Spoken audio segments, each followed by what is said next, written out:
السلام عليكم ورحمة الله وبركاته. بسم الله الرحمن الرحيم. الحمد لله رب العالمين، والعاقبة للمتقين، ولا عدوان إلا على الظالمين. والصلاة والسلام على سيدنا ومولانا محمد أشرف الأنبياء والمرسلين، وعلى آله وصحبه ومن اتبع هداه إلى يوم الدين. أما بعد، معاشر المسلمين جماعة رحمكم الله.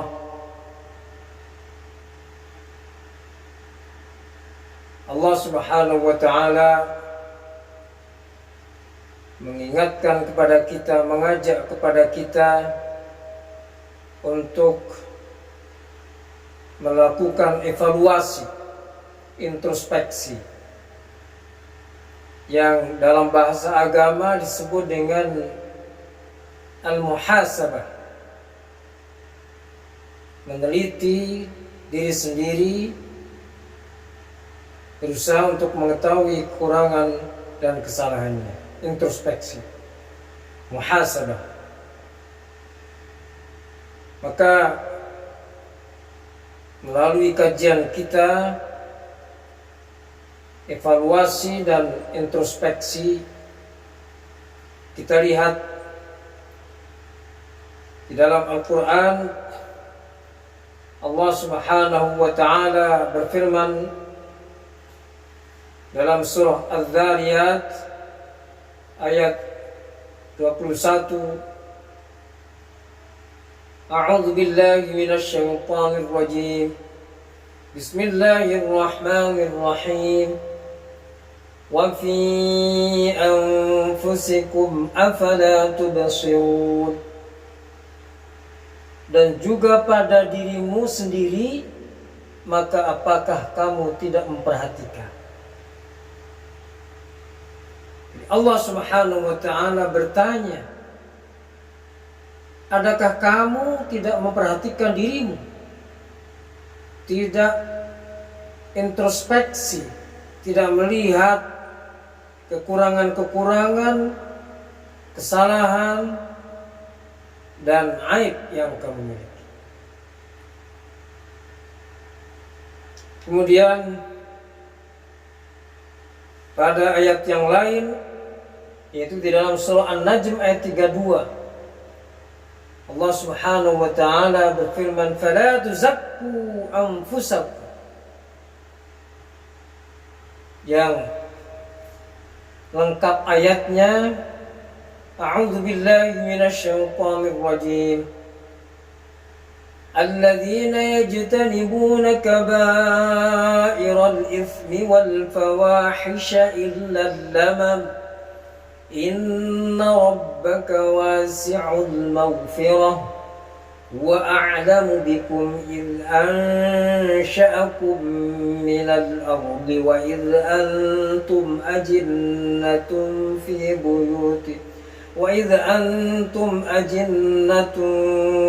butuni ummahatikum فلا تزكوا أنفسكم هو أعلم بمن اتقى.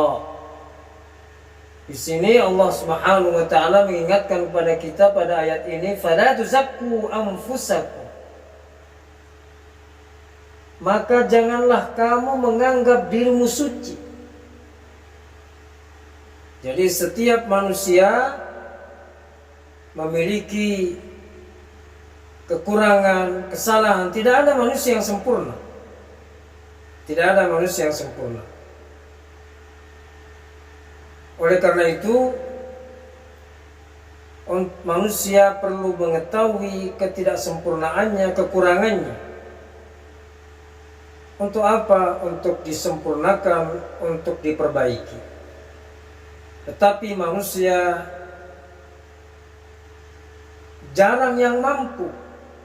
Kalau tidak dikatakan tidak ada yang mampu, bisa juga dikatakan jarang yang mampu, sedikit yang mampu untuk bisa mengetahui kekurangan dan kesalahannya. Hal ini sama dengan kekurangan lahiriah, kesalahan lahiriah. Umpamanya ada orang di mukanya ada kotoran, maka pasti dia tidak akan mampu untuk melihatnya. Dia perlu bantuan, maka dia minta bantuan. Apakah minta bantuan orang lain untuk melihat di mukanya ada kotoran, ada noda, atau dia minta bantuan, atau dia dengan menggunakan kaca cermin untuk mengetahui noda dan kotoran yang ada di mukanya. Begitulah perumpamaan kesalahan dan kekurangan orang. Dia tidak mampu melihat kekurangannya. Nah, ma'asyiral muslimin rahimakumullah, saudara-saudara yang dirahmati oleh Allah Subhanahu wa taala, sesungguhnya apa urgensinya, apa pentingnya melakukan evaluasi dan introspeksi. Ini juga sangat berbahaya apabila orang tidak mampu melakukan evaluasi terhadap dirinya. Oleh karena itu, manfaat evaluasi ada dua. Yang pertama adalah mengetahui kekurangan dan kesalahan. Jadi dengan evaluasi, dengan muhasabah, maka orang akan mengetahui kekurangan dan kesalahannya.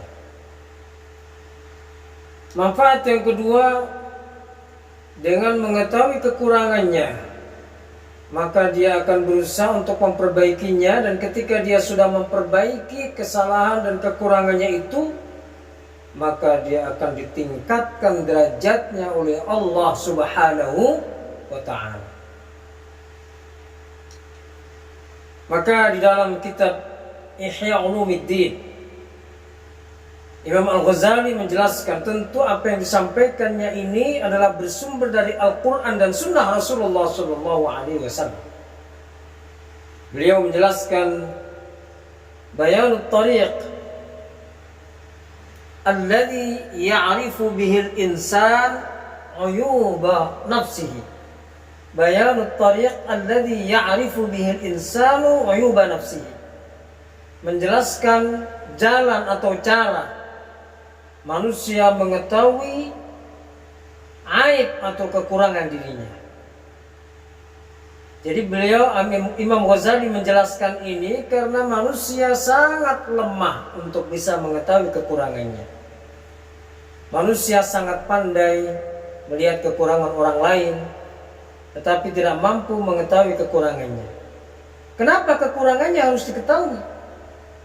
Sebab kekurangannya, kesalahannya kalau tidak diketahui, maka manusia tidak akan berusaha untuk memperbaikinya. Kalau dia tidak memperbaiki kesalahan-kesalahannya, maka akibatnya akan fatal.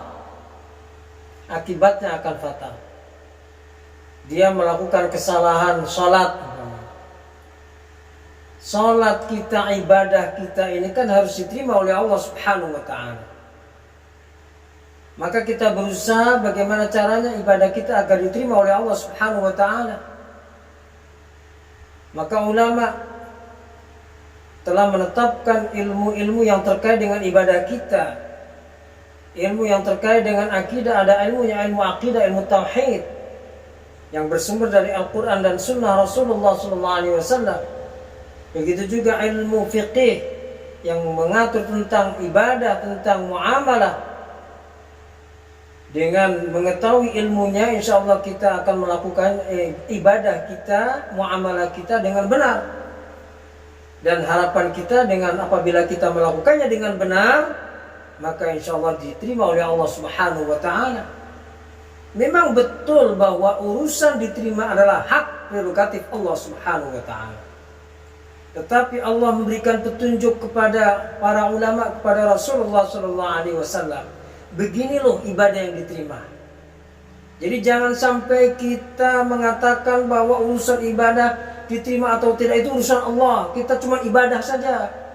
Salah mengatakan demikian itu. Kalau kita hanya mengatakan bahwa urusan diterima tidaknya Allah, Sudah, kita nggak usah pusing-pusing memikirkan apakah ibadah kita diterima atau tidak. Yang penting kita ibadah. Salah.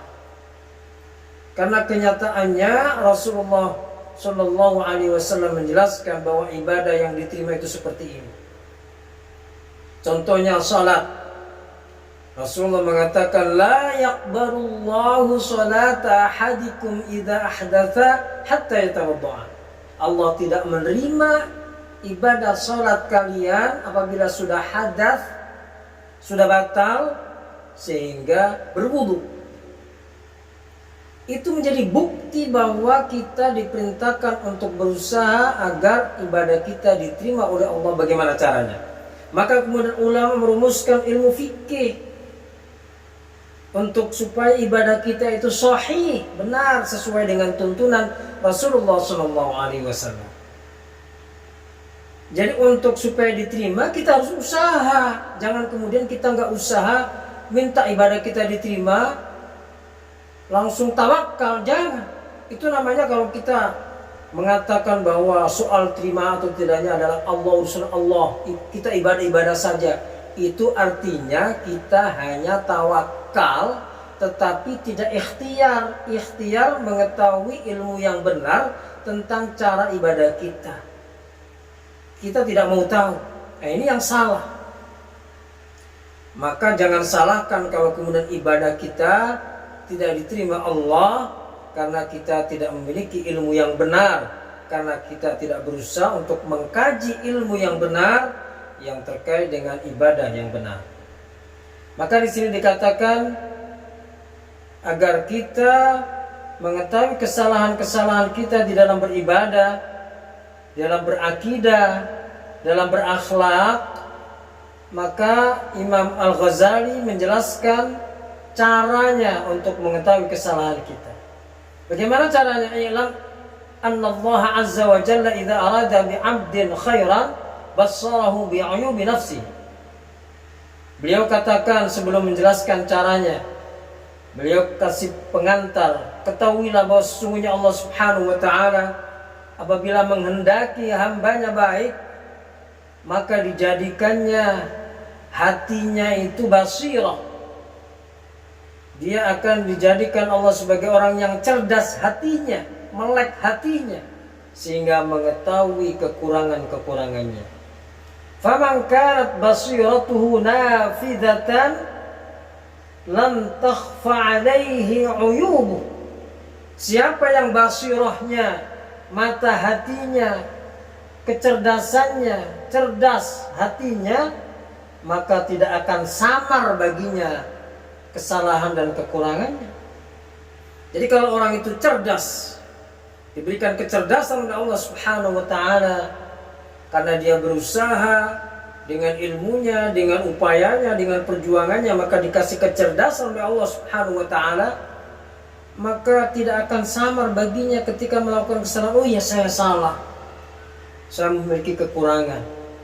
Wa idza 'arafa al-'uyuba amkanahu al-'ilaj. Kalau dia mengetahui kesalahannya, kekurangannya, maka dia akan berusaha untuk mengobatinya, untuk memperbaikinya. Walakinna aktsarul khalqi jahiluna bi'uyubi nafsi, bi'uyubi anfusihim. Tetapi kebanyakan manusia bodoh, tidak tahu tentang aib, tentang kekurangan-kekurangan dirinya. Yara ahadum al-qadha fi aini akhihi. Jadi kebanyakannya orang itu mengetahui belek, kotoran di mata saudaranya. Ada belek di orang lain, dia tahu. Tapi ada kelilipan yang besar di matanya, dia tidak mengetahui. Wala yaral jid'a an fi ain nafsi, tapi dia tidak mengetahui ada kotoran pada dirinya. Faman arada ay'arifa 'uruba nafsihi falahu arba'atu. Maka siapa yang ingin mengetahui kekurangan kesalahan dirinya, maka ada 4 cara. Ada 4 cara untuk supaya manusia bisa mengetahui kesalahan dirinya, agar dia tidak salah terus-menerus dalam melaksanakan ibadah, sehingga bisa dikatakan orang yang tertipu. Kalau dia melakukan kesalahan dalam ibadah tapi dia merasa benar, sholatnya salah, fatihahnya salah, tapi dia merasa bahwa fatihahnya benar. Kenapa? Karena dia tidak melakukan cara-cara untuk mengetahui kekurangannya. Nah, ada 4 hal yang diberikan solusi oleh Imam Al-Ghazali agar kita mengetahui kekurangan kita. Yang pertama, ayyajlisa baina yaday syaikhin basir. Ayyajlisa baina yaday syaikhin basir bi'ayubin nafsi. Hendaknya kita duduk bertanya kepada ulama yang basir, yang memang mengetahui kekurangan kita sesuai dengan ahlinya. Kalau kita menanyakan masalah akidah, yang dimana akidah itu bersumber dari Al-Quran dan hadis, maka kita bertanya kepada ulama yang mumpuni, memahami betul-betul tentang tafsir, dimana tafsir adalah sumber dari akidah, dari fikih. Kita bertanya kepada ahlinya. Ayyajlisa baina yaday syaikhin basir. Kalau kita ingin mengetahui bacaan Al-Fatihah kita, maka kita harus bertanya kepada ulama Al-Quran. Ayyajlisa baina yaday syaikhin basirin bi'ayubin nafsi. Kalau kita ingin mengetahui tentang akhlak kita, apakah akhlak kita sudah baik? Jangan-jangan kita menjadi orang yang sombong tapi kita tidak tahu bahwa diri kita sombong. Jangan-jangan kita melakukan hasad, iri hati, dengki, syirik, tetapi kita tidak merasa melakukan itu karena kita tidak mengetahui kekurangan kita. Maka kita datang kepada ulama, tanyakan, Pak Kiai, Pak Ustadz, ajengan, saya seperti ini, perilaku saya kepada orang tua saya, perilaku saya kepada tetangga saya seperti ini.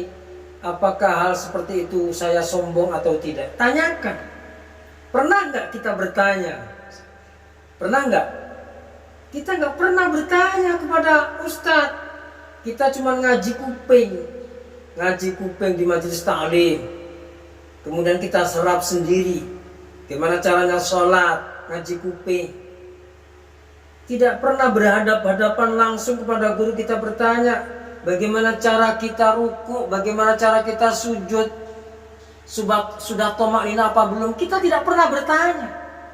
Maka supaya kita tahu apakah sholat kita sudah benar, apakah ada kesalahan atau tidak dalam melaksanakan sholat, apakah ada kesalahan atau tidak dalam kita berakhlak kepada kedua orang tua, kepada tetangga, maka kita bertanya kepada ulama. Fas'alu ahlal dzikri in kuntum la ta'lamun.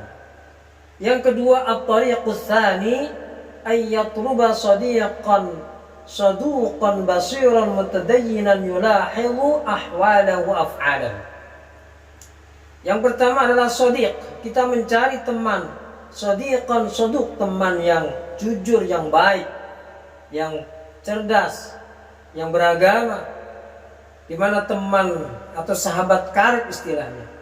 Sahabat karib ini sahabat yang akhlaknya baik, bisa dipercaya. Itu kita pergauli teman yang seperti ini. Ketika teman kita mengingatkan kita, maka kita bersyukur, kita terima. Ketika mengingatkan bahwa Bapak melakukan hal ini tidak benar,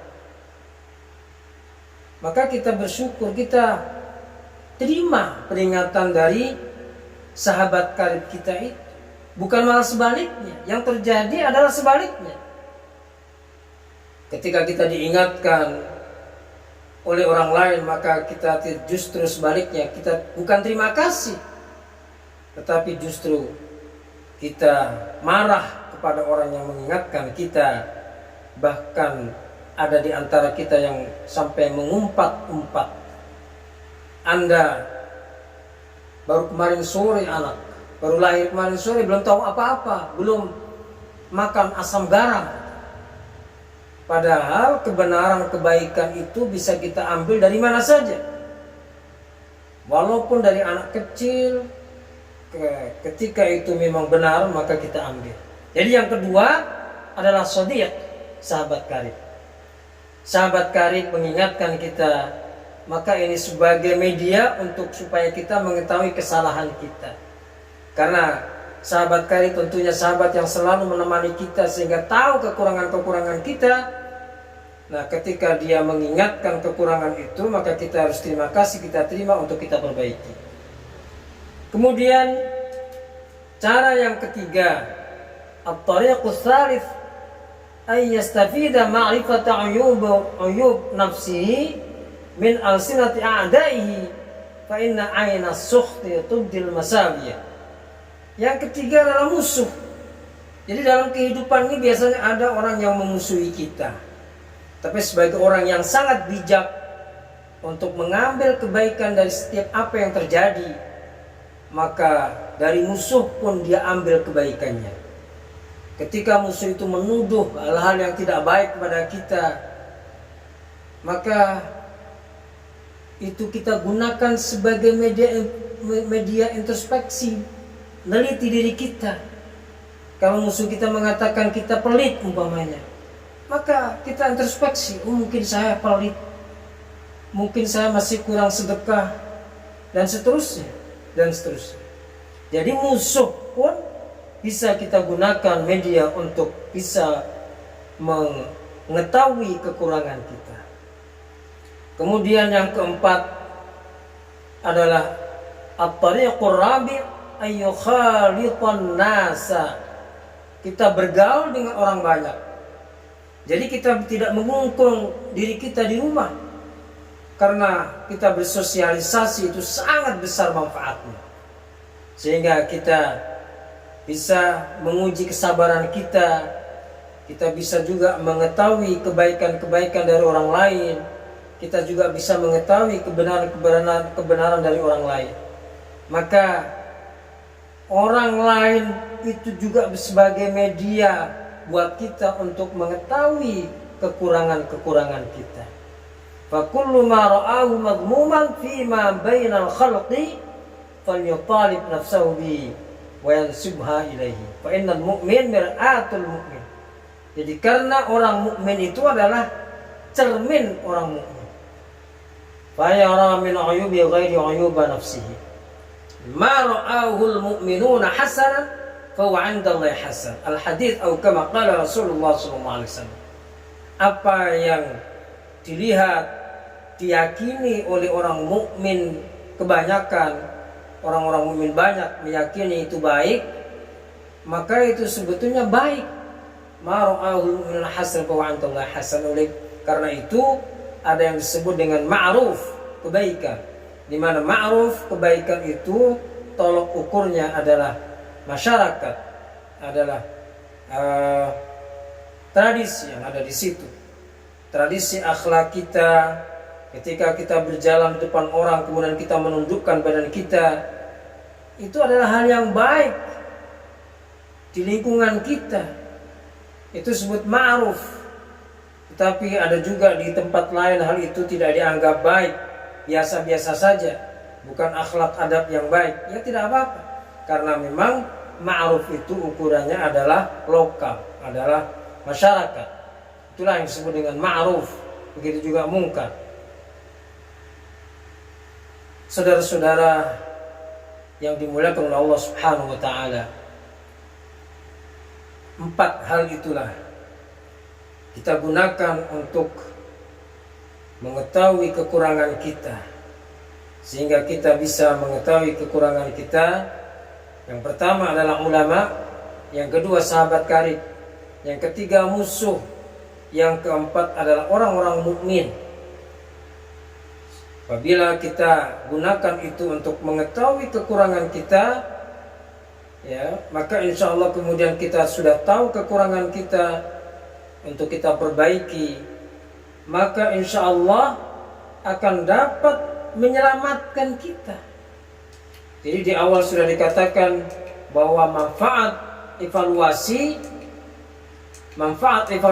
adalah agar kita selamat, ya. Jadi mengetahui kekurangan dan kesalahan agar kita selamat. Kenapa selamat? Karena ibadah kita benar. Dan ibadah kita itu memang harus benar, harus diterima oleh Allah Subhanahu wa taala. Dan supaya ibadah kita, bagaimana caranya supaya ibadah kita diterima? Kita harus mengetahui kekurangan-kekurangan kita di dalam ibadah untuk kita perbaiki agar ibadah kita menjadi baik, menjadi benar. Maka insya Allah akan diterima. Nah, usaha kita untuk mengetahui kekurangan-kekurangan kita dengan 4 hal itulah perlu kita lakukan. Itulah namanya muhasabah. Maka sahabat Umar mengatakan, hasibu qabla an tuhasabu. Hendaknya kita meneliti diri kita sebelum kita dihisab oleh Allah di yaumil mahsyar nanti. Sebelum kita menyesal di hari akhirat nanti, maka kita teliti amal ibadah kita ada kekurangan atau tidak, agar kita tidak menjadi orang yang ditipu oleh setan gara-gara kita sudah setel yakin, sudah terlalu pede percaya diri bahwa ibadah kita benar. Karena kita terlalu percaya diri, maka kita tidak pernah mengevaluasi ibadah kita, tidak pernah mengevaluasi bacaan Al-Quran kita, tidak pernah mengevaluasi tentang ibadah puasa kita. Kita tidak pernah mengevaluasi akhlak kita karena kita terlalu percaya diri. A priori sudah merasa benar. Oleh karena itu sejelek-jelek orang adalah orang yang merasa benar, merasa bahwa dirinya suci. Orang yang merasa dirinya suci berarti dirinya tidak pernah berusaha untuk mensucikan dirinya. Bagaimana mungkin dia merasa suci? Bagaimana mungkin dia berusaha membersihkan dirinya padahal dia merasa suci.